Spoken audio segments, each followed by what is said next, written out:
우리가 믿는 하나님은 위대하고 강하신 분이십니다. 전능하시고 불가능이 없으신 분이십니다. 우리를 사랑하시되 끝까지 사랑하시는 분이시죠.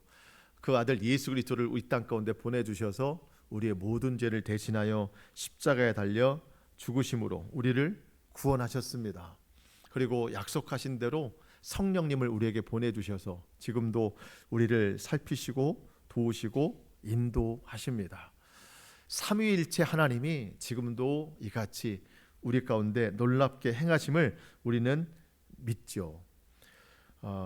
여러분, 이 믿음이 모든 것을 이긴다라고 성경은 말하고 있습니다. 요한일서 5장 4절에 보면 무릇 하나님께로부터 난 자마다 세상을 이기느니라.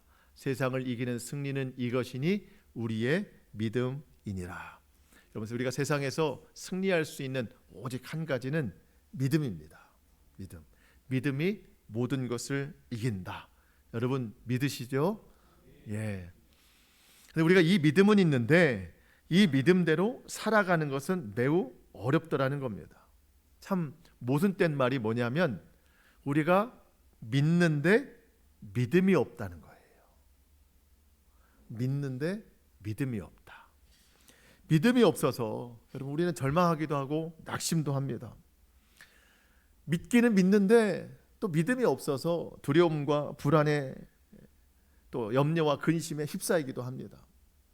또 어느 때는 주님이 나와 함께 하신다고 믿는데 외로움에 갇혀 살기도 한다는 거예요.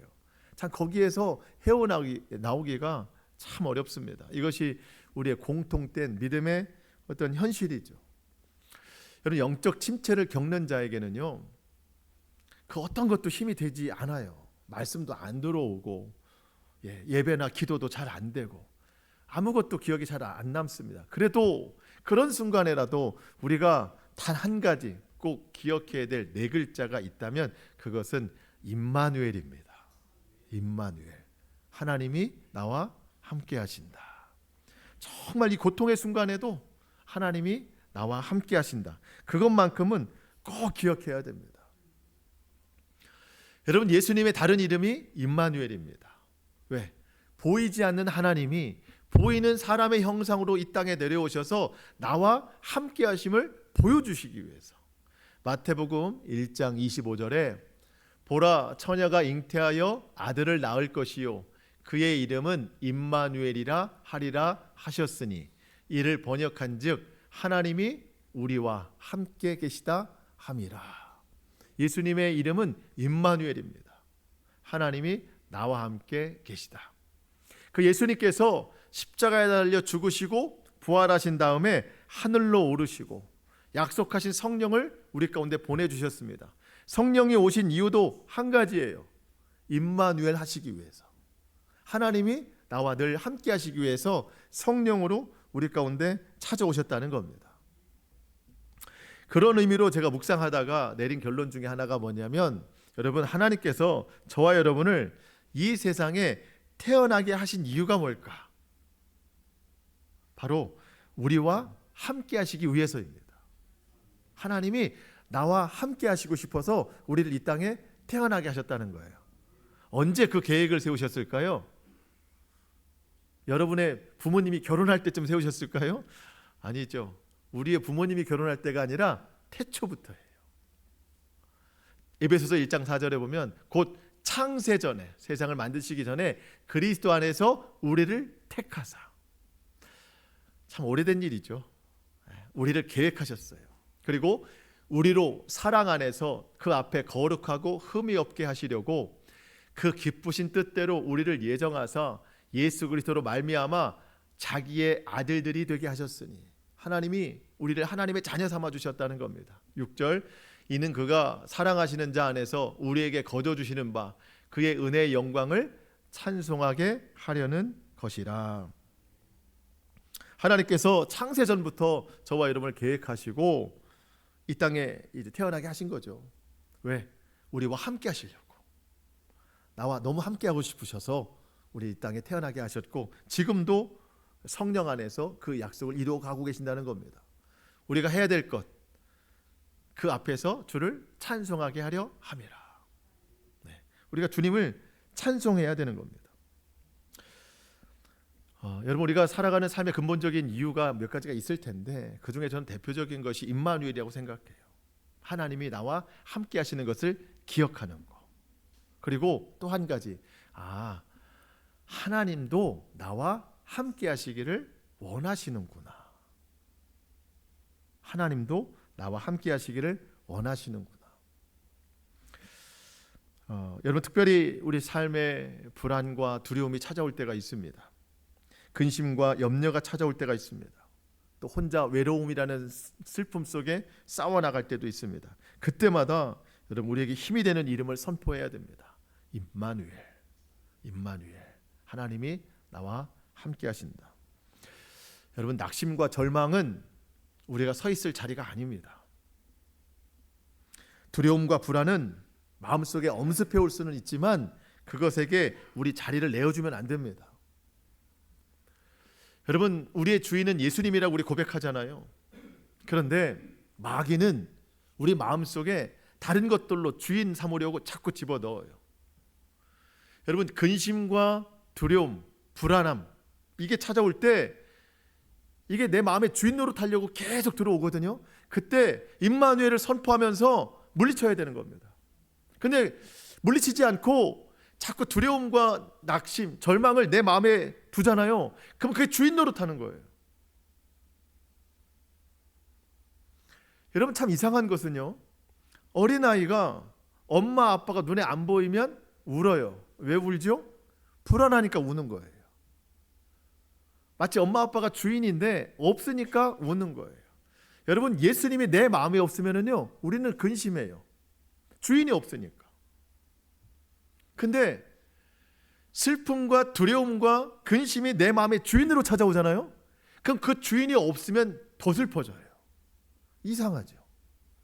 두려움이 내 마음의 주인이면 그 두려움이 없는 삶을 살아가면 편안해야 되는데 오히려 두려움이 없으면 더 두려워지는 거예요. 이게 이상한 일이에요. 왜? 주인 삼고 있기 때문에 그렇습니다. 외로움과 상처, 슬픔이 있을 때 우리는 그때마다 임마누엘을 선포하고 이겨내야 되는데 그게 주인 노릇하면은요, 오히려 슬픔이 없으면 더 슬퍼지는 거예요. 슬퍼야 그게 나라고 생각하는 거예요. 그게 주인 노릇하니까. 이게 무서운 일입니다, 여러분. 오히려 그런 시간을 더 편안하게 느끼는 겁니다. 그럴 때 더 문제가 되는 것은요, 주님이 찾아오셔도 마음의 문을 열지가 않아요. 열어지지가 않아요. 다른 주인이 와서 자리 잡고 있기 때문에 주님이 계속 문을 두드리거든요. 근데 문 밖에 세워놓는다는 겁니다. 찬송가 535장의 찬양의 가사가 그거예요. 제가 한번 좀 불러보겠습니다. 주 예수 대문 밖에 기다려 섰으나 단단히 잠가두니 못 들어오시네. 나 주를 믿노라고 그 이름 부르나 문 밖에 세워두니 참 나의 수치라. 3절은 같이 해볼까요? 주 예수 간곡하게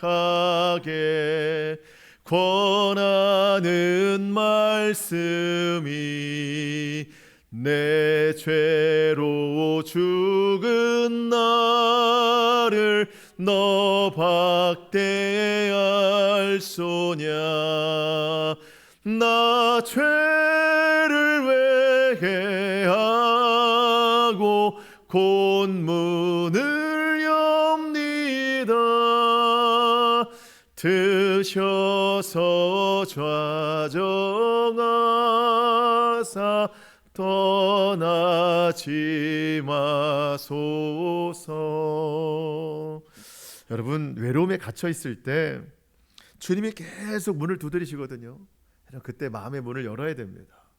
두려움에 갇혀 있을 때 주님이 내 마음의 문 밖에서 계속 두드리시거든요. 그냥 세워놓으면 안 됩니다. 여러분, 임마누엘을 선포하셔야 돼요. 아, 주님이 지금도 나와 함께 하시는구나. 제가 오늘 손을 이렇게 말씀드리는 이유는요, 참 바울이 대단하다. 여러분, 바울이 지금 로마 총독 벨릭스 재판장 앞에 서 있습니다. 예루살렘에서 지금 여기까지 찾아온 많은 고발자들, 아나니아라고 하는 대제사장을 필두로 해서 많은 백성의 장로들, 그리고 변호사를 선임했어요. 도들로라고 하는 변호사가 와서 바울을 고발하고 있습니다. 그 법정 앞에서 이 두려운 권력들 앞에 지금 바울이 서 있는데, 여러분, 전혀 주눅들지 않는 거예요. 혼자예요. 아무도 도와주는 사람이 없어요. 그런데 바울이 주눅들지 않고 담대하게 하나님의 말씀을 선포하고 자기를 증명하는 것은 임마누엘을 믿기 때문입니다. 지금도 하나님이 나와 함께 하신다. 여러분, 한번 10절을 보시면, 총독이 바울에게 머리로 표시하여 말하라 하니 그가 대답하되, 당신이 여러 해 전부터 이 민족의 재판장이 된 것을 내가 알고 내 사건에 대하여 기꺼이 변명하나이다. 여러분, 더둘로라고 하는 변호사가 바울을 고발했죠. 온갖 거짓말로 다 고발했습니다. 그 뒤에는 많은 무리가 쭉 서 있었어요. 그러면서 더둘로가 고발이 끝나니까 많은 사람들이 막 손뼉을 쳤게 했죠. 우리도 그 말에 다 동의합니다. 이제 바울 차례예요. 그래도 좀 양심이 있으면 벨릭스라고 하는 재판관이 이제 당신이 말할 차례입니다라고 좀 했을 텐데, 말도 안 하고 뭐래요? 머리로 표시하여 말하라 하니, 그냥 고갯짓으로 그냥 대충 그렇게 표시하는 거예요. 그림이 그려지시죠? 뭐 바르게 앉아 있겠어요? 삐딱하게 앉아가지고 그냥 이제 한번 해봐라, 그런 거죠. 여러분, 바울에 대한 굉장한 무시죠. 모독입니다. 근데 벨릭스 총독에게 우리가 기대할 건 없잖아요. 그런 사람이니까. 여러분, 지금 이 법정에는요, 바울 편에 있는 사람이 아무도 없습니다. 보통 그래도 나를 변호해줄 누군가 변호사가 좀 있어야 되고 동역자들이 좀 있어야 될 텐데, 지금 바울 혼자 있고 다른 종교적 권력이 있고 로마 권세의 권력들이 있고, 지금 그런 입장에서 혼자 있는 이 바울, 생각해봤어요. 그 법정에 내가 혼자 앉아있다면 어떨까? 정말 두려울 것 같아요. 정말 아무 말도 못할 것 같아요. 앞서서 다 거짓말로 고발했는데 억울해서 막 속이 터질 것 같을 거예요. 근데 바울은 담대하게 자신을 변호합니다. 전혀 주눅들지 않아요. 어떻게 그렇게 할 수 있었을까? 예수님께서 주신 말씀이 기억났기 때문입니다. 앞서 23장 11절에 보니까 주님이 담대하라 했어요. 담대하라. 내가 예루살렘에서 나를 증언한 것 같이 로마에 가서도 나를 증언하게 될 것이다. 그러니 담대하라. 이 네 글자가 기억이 나는 거예요. 그리고 그 전에도 고린도 지역에서 복음을 전하는데 어려움을 당했었습니다. 그때 주님께서 밤에 환상으로 나타나셔서 이런 약속의 말씀을 해주셨어요. 앞서 사도행전 18장 9절 10절에 보니까 밤에 주께서 환상 가운데 바울에게 말씀하시되, 두려워 말며 침묵하지 말고 말하라.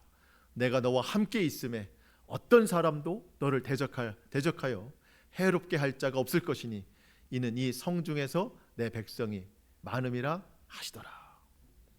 여러분, 기억하는 거예요. 두려워하지 말아라. 담대하라. 내가 너와 함께 있다.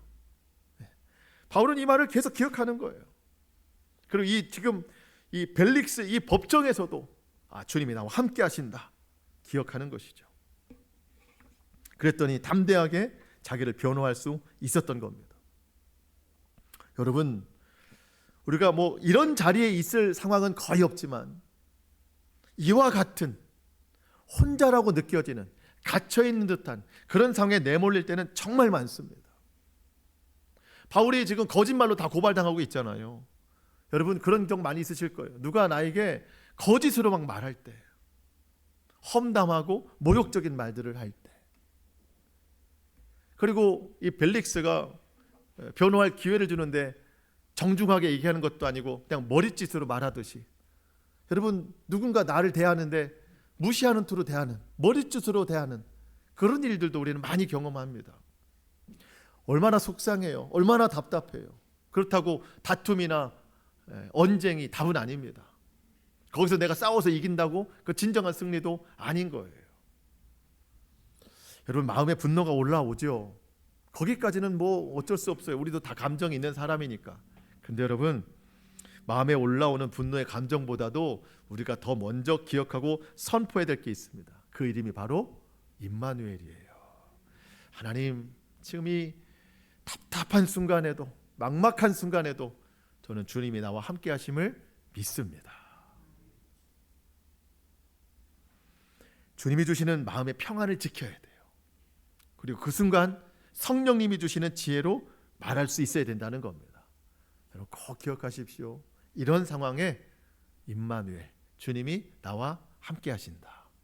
그러면서 우리가 또 하나 기억해야 될 게 있습니다. 이게 참 매우 중요한 건데, 그렇게 임마누엘을 선포하는 그 자리에서 또 한 가지, 나는 과연 믿음의 편에 서 있는가예요. 사람들은 거짓된 말로 나를 모함하고 험담하는데, 그래서 나는 내 마음속에서 저들을 향한 미움과 더 분노가 막 올라오는데, 그렇다면 과연 나는 하나님 앞에 저들과 다른 정직하고 믿음의 삶을 잘 살아내고 있는가? 그거를 분별해야 됩니다. 사람들은요,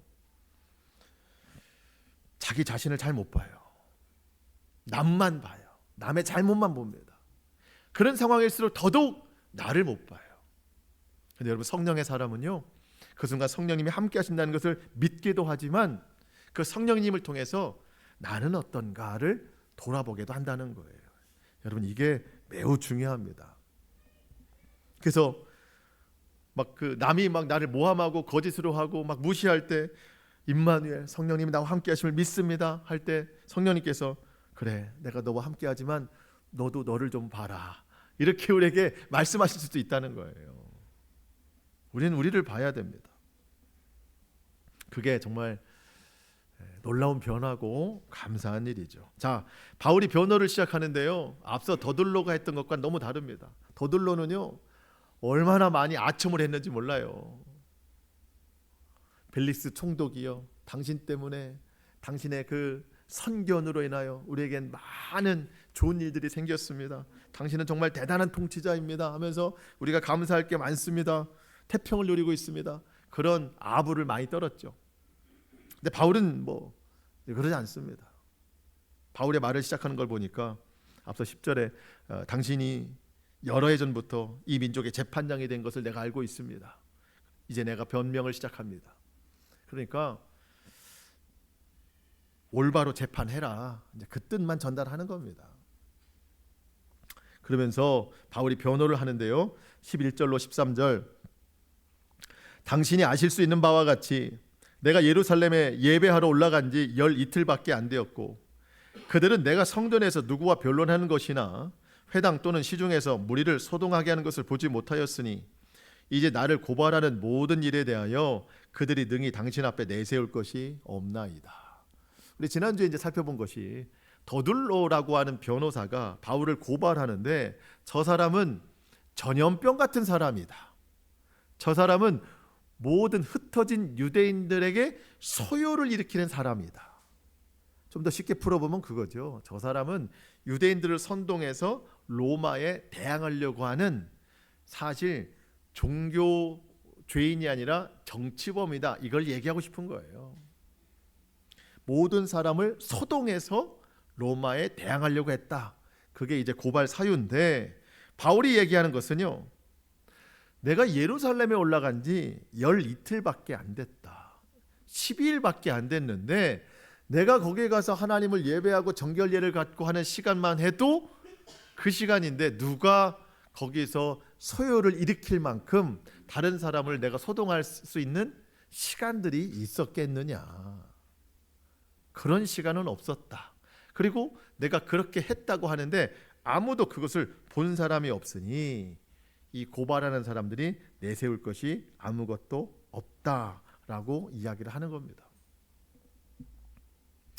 여러분, 사도 바울이 자신을 이렇게 담대하게 변호할 수 있었던 것은요, 성령님이 함께 하시기도 하지만 진실말을 말하기 때문에 이게 힘이 있는 거예요. 진실을 말하기 때문에. 다른 사람들은 거짓으로 바울을 고발했거든요. 왜 거짓으로 고발할까? 왜냐하면 목적이 다르기 때문입니다. 목적이. 자, 대제사장 아나니아가 이제 바울을 고발하러 사람들을 데리고 왔습니다. 대제사장입니다. 여러분, 이 대제사장 아나니아가 바울을 고발한 목적은 뭘까요? 표면적으로 보면 바울이 마음에 안 들어서 그래요. 바울을 죽이고자 하는 거예요. 근데 단지 바울만 죽이려고 하는 게 아닙니다. 대제사장들은요, 바울이 전한 복음을 듣고 자기를 따르던 백성들이 다 예수님께로 가니까 더 이상 자기를 높여줄 사람이 없는 거예요. 여러분, 대제사장들, 바리새인들은요, 백성들의 인정을 먹고 사는 사람들이거든요. 백성들의 칭찬을 먹고 사는 사람들인데 사람들이 다 등을 돌리고 거기로 가니까 더 높여줄 사람이 없고 칭찬해줄 사람이 없는 거예요. 그러니까 목적은 뭐예요? 바울을 죽이는 것이지만 높임받으려고 하는 교만한 마음이 목적인 거예요. 백성의 장로들도 마찬가지입니다. 그렇다면 그들이 선임에서 온 이 더둘로라고 하는 변호사, 이 사람의 목적은 뭘까요? 한 글자예요. 목적은 뭐겠어요? 한 글자. 돈. 네. 돈이 목적입니다. 이 사람 변호사예요. 직업 변호사. 돈을 받고 선임해서 온 거예요. 여러분, 변호사는 진실을 말해야 됩니까? 거짓을 말해야 됩니까? 진실을 말해야 되는 게 변호사예요. 근데 진실을 말했어요? 거짓을 말했어요? 다 거짓을 말했어요. 왜? 돈 받으려고. 이겨야 되니까. 자, 그렇다면 벨릭스라고 하는 총독, 이 사람의 목적은 뭘까요? 역시 돈이에요. 그리고 성공이에요. 자기가 다스리는 지역이 별일 없어야 로마 황제로부터 승진할 수 있거든요. 그리고 이 사람도 돈이 목적입니다. 결론적으로 보면 이 재판은 판결이 유보됩니다. 그러면서 연기됐는데 나중에 벨릭스가 사도 바울을 계속 불러서 이야기를 하고자 하는데 이유가 뭘까요? 여러분, 26절 조금 더 뒤로 돌아가 보면 26절, 동시에 또 바울에게서 뭘 받을까 하여 돈을 받을까 바라는 고로 더 자주 불러 같이 이야기하더라. 바울에게 돈을 받을까 하여. 그러니까 이 벨릭스 총독은요, 바울이 돈이 많은 사람인 줄 알고 있어요. 왜? 예루살렘으로 구제 헌금을 주러 갔다가 이 일이 벌어졌다. 구제 헌금을 얘기를 듣고 거기에서 저 사람 돈이 많구나. 돈을 좀 뜯어내야 되겠다. 계속 불러내는 거예요. 목적이 뭐예요? 돈이에요. 그런가 하면 바울의 목적은 뭐예요? 복음 전하는 거예요. 사명입니다. 목적이 분명하면은요, 진실을 말하게 돼 있어요. 목적이 진실하니까 말하는 것도 진실한 거예요. 근데 다른 사람들은요, 목적이 다 불순해요. 여러분, 자, 하나님께서 누구의 목적을 들어주실까요? 아나니아의 목적을 들어주실까요? 더둘로의 목적을 들어주실까? 벨릭스의 목적을 들어주실까? 사도 바울의 목적을 들어주실까? 누구의 목적을 들어주시겠어요? 바울이죠. 여러분, 목적이 분명해야 입에서 나오는 말도 진실한 거예요. 여러분, 저와 여러분이 예수님 믿는 목적이 분명해야 됩니다. 여러분, 우리 돈 때문에 예수님 믿는 거 아니에요. 여러분, 우리 성공하려고 예수님 믿는 거 아니에요. 우리가 믿는 예수 그리스도, 그분은 구원입니다. 그리고 그 구원의 바른 길을 가는 것이 우리 믿음의 목적이에요. 여러분, 다른 목적으로는 하나님의 마음을 움직일 수가 없어요. 목적을 분명히 하셔야 우리 입에서도 진실이 나올 수 있는 겁니다. 바울의 변호가 이어지는데요, 14절로 16절입니다. 그러나 이것을 당신께 고백하리이다. 나는 그들이 이단이라 하는 도를 따라 조상의 하나님을 섬기고 율법과 선지자들의 길에 기록된 것을 다 믿으며 그들이 기다리는 바 하나님께 향한 소망을 나도 가졌으니 곧 의인과 악인의 부활이 있으리라 함이니라. 이것으로 말미암아 나도 하나님과 사람에 대하여 항상 양심의 거리낌이 없기를 힘쓰나이다. 자, 더둘로가 고발하기를 저 사람 바울은 나사렛 이단의 우두머리다라고 고발했습니다. 지난 시간에 봤죠. 나사렛 이단의 우두머리다. 우두머리는 아닙니다, 바울이. 근데 그들이 말하는 이단이라고 하는 예수 그리스도는 내가 믿는다. 바울은 그 예수 그리스도를 한 글자로 표현하는데 도라고 표현합니다. 도. 내가 이 도를 따라. 여기서 말하는 도는 한문으로 길도자예요. 길. 무슨 길? 구원의 길. 하나님 나라로 가는 길. 내가 곧 길이요. 도는 도. 길이요. 진리요. 생명이니. 나로 말미암지 않고는 아버지께로 올 자가 없느니라. 예수님만이 천국으로 가는 유일한 도, 길입니다. 바울은 그 길을 갔다는 거예요. 예수님의 길을 갔다는 겁니다. 자, 그런데 여러분 여기서 좀 또 생각하시는 바가 있어야 되는데, 여러분 유대인들은 지금 고발하러 온 사람들, 대제사장, 이 사람들은 구약 성경을 믿어요, 안 믿어요? 잘 믿는 사람들입니다. 잘 믿는 사람들이에요. 아주 구약에 능통한 사람들입니다. 그런데 구약 성경에 있는 내용들은 다 믿지만 구약 성경이 말씀하시는 예수 그리스도는 믿지 않는다는 거예요. 근데 여러분, 구약과 신약이 떨어져 있나요? 연결되는 건가요? 연결되는 거죠. 그게 하나님 뜻이잖아요. 왜 구약이 있어요? 신약의 예수님을 말씀하시려고. 그러니까 구약의 결론이 신약 예수님이라는 거죠. 바울은 구약의 율법과 선지자들이 예언한 모든 예언서를 나는 다 믿는다. 그리고 나를 고발한 저 사람들도 다 믿는다. 근데 어디서 달라지는가? 나는 구약에 예언한 하나님의 말씀, 그것이 신약의 예수님으로 이렇게 다 이루어진 그 도를 나는 잘 따르고 있다. 하지만 저들은 같이 믿어오다가 예수 그리스도라는 곳에서 저들은 딴 길로 간 것이다. 여러분, 이단이 뭐예요? 이단. 정통 교리에서 벗어난 걸 말하잖아요. 한문으로 뭐예요? 달을 이자, 끝 단자예요. 같이 오다가 끝이 달라지는 게 이단입니다. 여러분, 이단들은요 처음부터 대놓고 다른 것을 말하지 않아요. 처음에는 예수님 이야기해요. 그러다가 점점점 끝이 달라집니다. 실제적으로 보면 바울이 이단이 아니에요. 바울을 고발한 그들이 이단인 거예요. 출발은 같아요. 구약은 같이 믿어왔어요. 근데 바울은 구약에 말씀하시는 예수 그리스도를 길을 따라 쭉 바른 길을 갔고, 저들은 구약에서 딱 끊어져서 신약에 와서는 예수님을 십자가에 못 박아 죽이고 자기들 길을 가는 거예요.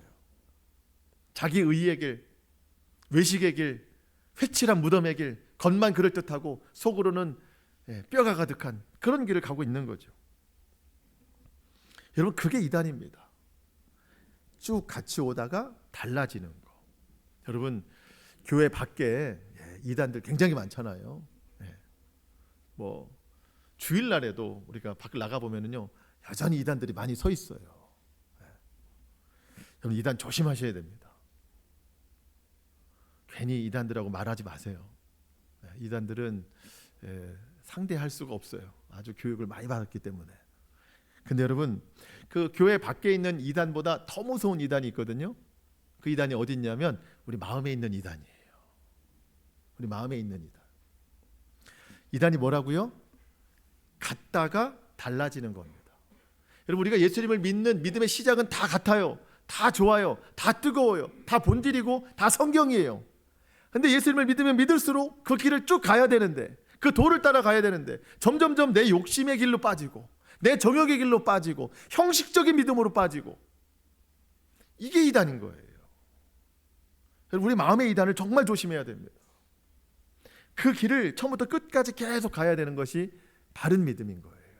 여러분, 혹시 지금 마음속에 나만의 이단 있다면 여러분 빨리 영적으로 깨어나서 여러분 예수 그리스도 바른 길로 여러분 합류하실 수 있기를 축복합니다. 절대 그 길에 빠지면 안 됩니다. 바울은 말해요. 바울을 고발한 모든 사람들이 믿는 것처럼 나도 의인과 악인의 부활이 있음을 믿습니다. 여러분 15절에 보니까 그들이 기다리는 바, 자기를 고발하는 사람들도 다 기다리고 있는 것처럼 하나님께 향한 소망을 나도 가졌으니 곧 의인과 악인의 부활이 있으리라 함이니라. 여러분, 예수님 믿는 사람만 부활하는 게 아닙니다. 악인도 부활해요. 예수님 안 믿는 사람들도 부활해요. 그럼 어떻게 달라져요? 부활한 다음에 가는 곳이 달라져요. 우리는 어디 가요? 천국 가고, 악인들은, 믿지 않는 이들은 지옥 가요. 예수님도 말씀하셨습니다. 요한복음 5장 29절, 선한 일을 행한 자는 생명의 부활로, 악한 일을 행한 자는 심판의 부활로 나오리라. 여러분, 우리가 선한 일을 행해서 천국 가는 건 아니에요. 구원은 하나님의 은혜로 된 것입니다. 그럼에도 우리는 구원받았으니 선한 일을 행해야 되는데, 여러분, 우리가 할 수 있는 가장 선한 일이 뭘까요? 지옥으로 가는 많은 사람들을 천국으로 인도하는 일에 쓰임받는 거, 이게 가장 선한 일입니다. 우리가 할 수 있는 가장 선한 일은요, 지옥길을 막고 천국길을 열어주는 거예요. 그러니까 전도가 가장 선한 일이에요. 기도하는 거, 예수 향기 나타내는 거, 이게 우리가 할 수 있는 가장 선한 일입니다. 주님이 오늘 우리에게 그걸 기대하시는 거예요. 물론 착한 일도 많이 해야 되지만, 여러분, 그것보다 근본적인 선한 일, 예수 그리스도를 전하는 일, 그 길로 우리가 나가야 된다는 겁니다. 우리 남은 인생, 남은 호흡을 그 선한 일에 잘 사용될 수 있기를 축복합니다. 여러분, 우리 주변에 우리 가족 중에 부활해서 지옥 갈 사람들이 있잖아요. 얼마나 안타까운 일이에요. 그들을 선한 길로 인도해야 됩니다. 자, 바울은 계속해서 그 변호를 하는데요. 17절로 20절입니다. 여러 해 만에 내가 내 민족을 구제할 것과 재물을 가지고 와서 드리는 중에 내가 결례를 행하였고 모임도 없고 소동도 없이 성전에 있는 것을 그들이 보았나이다. 그러나 아시아로부터 온 유대인들이 있었으니 그들이 만일 나를 반대할 사건이 있으면 마땅히 당신 앞에 와서 고발하였을 것이요, 그렇지 않으면 이 사람들이 내가 공회 앞에 섰을 때 무슨 옳지 않은 것을 보았는가 말하라 하소서. 그러니까 계속해서 고발된 내용에 대해서 변호를 하는데, 바울은 지금 열 이틀밖에 안 됐다, 와서 무슨 소요를 일으키겠는가, 그리고 와서 내가 지낸 시간이 대부분 결례의 시간을 가졌다. 제가 일부 예배 때도 좀 말씀을 드렸었는데, 우리가 사도행전을 쭉 이렇게 보고 오니까 기억나는 말씀들이 좀 있을 것이다, 제 예상을 했는데 잘 기억을 못 하시긴 하시더라고요. 그래서 제가 다시 한번 말씀을 드리는데, 여러분, 사도 바울이 선교행을 쭉 다니다가 예루살렘 교회가 기근으로 어려움 당했다는 소식을 들었어요. 그래서 이방 지역 교회들과 합하여서 구제연금을 가지고 예루살렘으로 속히 올라갔습니다. 가는 도중에 밀레도라는 지역에서 에베소 교회 장로들 초청해서 그때 고별 설교도 하고, 그러다가 예루살렘에 딱 올라갔는데, 예루살렘에 있는 유대인들이 저 사람 바울은 곳곳에 다니면서 우리 율법과 성전을 무시한 사람이다, 이런 소문이 막 돌았어요. 그랬더니 예루살렘 교회의 그때 당시 감독이었던 예수님의 동생 야고보가 바울에게 그런 말을 하는 거죠. 내가 봐도 당신에겐 그런 잘못이 없지만 사람들이 오해를 하고 있으니 저 서원을 해서 머리를 깎지 않은 나실인들, 저들에게 머리를 깎을 수 있는 비용도 좀 대주고 당신도 같이 정결례 시간을 좀 가지면 어떻겠습니까? 바울은 거리낌이 없지만 그러면 굳이 저들과 다툼할 일이 없으니 그렇게 하겠습니다. 그래서 정결례 시간을 가졌다는 겁니다. 여러분들 표정 보니까 새롭게 들으시는 것 같기는 해요. 기억나기는 어렵겠죠. 그래서 거기 현지에 있는 그 유대인들과는 잘 풀렸어요. 근데 며칠 있다가 아시아에서 온 유대인들이 막 고발하는 거죠. 저 사람 내가 에베소 지역에서 본 사람인데 이방인들 데리고 막 성전에 들어가는 걸 내가 봤다. 보지는 않았는데 그렇게 고발을 하는 거예요. 바울이 지금 얘기하는 게, 내가 문제가 있었다면 그들과 문제가 있었을 텐데 지금 나를 그때 고발한 사람들은 이 자리에 안 오지 않았느냐. 문제가 있었다면 그 사람들이 와서 고발했어야 되는데 지금 나를 고발하는 사람들은 그때 다 화평에 된 사람들이니 더 이상 고발거리를 찾지 못한다, 이 얘기를 하는 거예요. 바울은 진실하게 말합니다. 여러분, 우리도 옛날에는요, 뭐 지금도 그럴 수 있지만, 지금도 거짓이 살짝 묻어나오긴 하지만 근본적으로 우리는 진실에 속한 사람으로 변화됐습니다. 왜냐하면 우리의 아버지가 바뀌었기 때문이에요. 우리 아버지는 누구예요 지금? 하나님이십니다.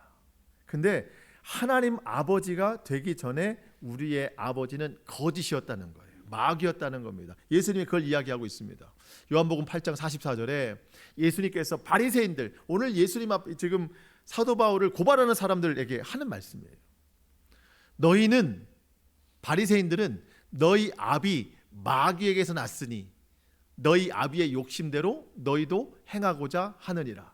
그는 처음부터 살인한 자요, 진리가 그 속에 없으므로 진리에 서지 못하고 거짓을 말할 때마다 제 것으로 말하나니 이는 그가 거짓말쟁이요 거짓의 아비가 되었습니다. 거짓말은 누가 하는 거예요? 마귀의 자녀가 하는 거예요. 근데 요즘 우리 거짓말 해요, 안 해요?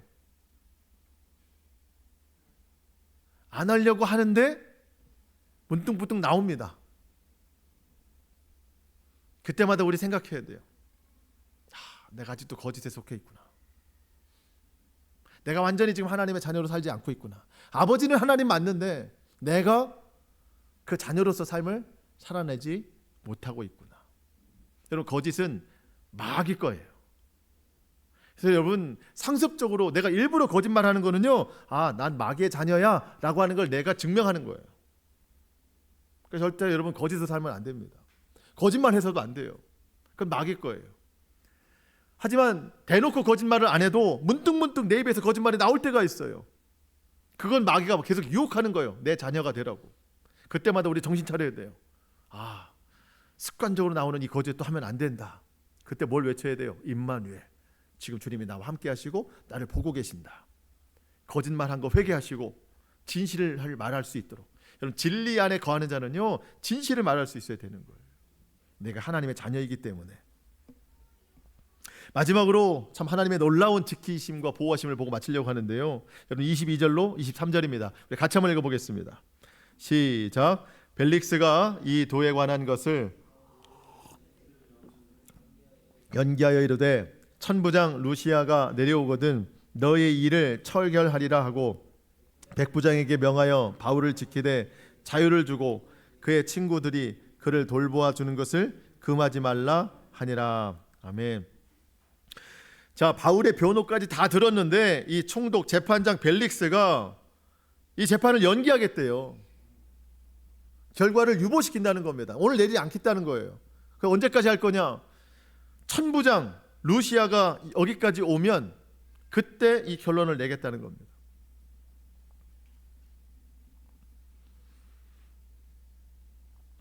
그리고 이 재판의 결론이 언제까지 가느냐? 여러분, 뒤에 보면은요, 2년 동안 지나갑니다. 2년 동안 지나가요. 자, 여러분, 진리와 거짓이 대결하면 진리가 이겨요, 거짓이 이겨요? 진리가 이깁니다. 자, 더들로가 거짓말로 고백했어요. 바울은 진실로 변명했습니다. 바울이 이겨요, 더들로가 이겨요? 바울이 이기는 겁니다. 그러면 하나님께서 일하신다면 벨릭스라는 재판장을 통해서 내가 다 들어보니 바울의 말이 진실하다, 더들로는 거짓말을 했다, 이 재판은 바울의 승리다, 이런 결과가 나와야 되고, 죄가 없는 바울은 어떻게 해야 돼요? 묶여 있지 말고 풀어줘야 됩니다. 그게 하나님의 공의예요. 그런데 분명 하나님 살아계신데 지금 이 벨릭스라고 하는 재판장이 내가 다 들어보니 이 재판의 판결은 좀 유보시키겠다, 연기시키겠다 합니다. 여러분, 바울의 입장에서는 굉장히 속상할 수 있어요. 진실만을 말했는데. 근데 이 벨릭스라고 하는 사람의 말을 좀 보세요. 23절에 보니까 백부장에게 명하여 바울을 지키되, 지키라는 겁니다. 가두란 얘기 안 해요. 지켜라. 그리고 자유를 줘라. 그리고 그의 친구들이 그를 돌보아 주는 것을 금하지 말라. 그 친구들이 면회 오면 자연스럽게 만나게 해주고, 뭐 맛있는 거 싸우면 같이 먹게 하고 그러라는 겁니다. 원칙적으로 보면은 석방이 맞는데 하나님 왜 이렇게 하실까요? 만약에 바울이 지금 무죄 판결 받아서 석방했어요, 나갔어요, 그럼 누가 기다리고 있을까요? 바울을 죽이기 전에는 먹지도 않고 마시지도 않겠다는 40명의 사람들이 몰래 먹고 마셨겠죠. 그렇지만 뭘 기다리고 있어요? 바울이 나오기만을 기다리고 있죠. 더 철저한 계획으로 바울을 죽이려고 했을 거예요. 그러니까 석방되는 게 바울에게 좋은 게 아니에요. 감옥도 아니에요. 그냥 거기서 자유롭게 지내는 거. 하나님이 벨릭스와 백부장 사람들 통해서 바울을 지키시게 하는 거예요. 1차적으로 생각하면 원망과 불평이지만 하나님의 뜻을 생각하면 놀라운 하나님의 계획이에요. 여러분, 성령님이 함께 하셔서 성령의 위로를 받기도 하는 게 좋지만 그 친구들이 와서 이야기하는 것을 금하지 말아라. 그러니까 주의 동역자들이 와서 함께 주의 복음을 나누고 교제하는 것도 얼마나 큰 힘이 되겠어요. 그 자리를 편안하게 만들어줬다는 거예요. 여러분, 내가 기대했던 결과가 나오지 않으면 우리는 원망과 불평이 나와요. 근데 여러분, 그 순간 생각하세요. 원망과 불평을 멈추고 이 일을 통해 역사하시는 하나님의 뜻이 뭘까? 여러분, 우리가 몸이 갇혀있지는 않지만 마음이 갇혀있을 때가 많아요. 억울할 때도 많아요. 근데 이게 잘 안 풀렸어요. 도대체 하나님은 왜 역사하시지 않을까? 그게 아니에요. 내가 알지 못하는 더 크고 비밀한 일들이 하나님 가운데 일어나고 있는 거예요. 여러분, 꼭 기억하십시오. 하나님 우리 배후에서 놀랍게 역사하십니다. 내가 알지 못하는 일로 하나님은 다스리고 계십니다. 그러니까 우리 입술의 원망과 불평을 멈추고 하나님의 뜻을 선포하시기 바랍니다. 임마누엘, 하나님이 오늘도 나와 함께 하신다. 우리 평생의 삶에 우리 입술에 늘 임마누엘의 선포가 있기를, 또 그 이름에 승리가 있기를 주님의 이름으로 축복합니다. 아멘. 기도하겠습니다.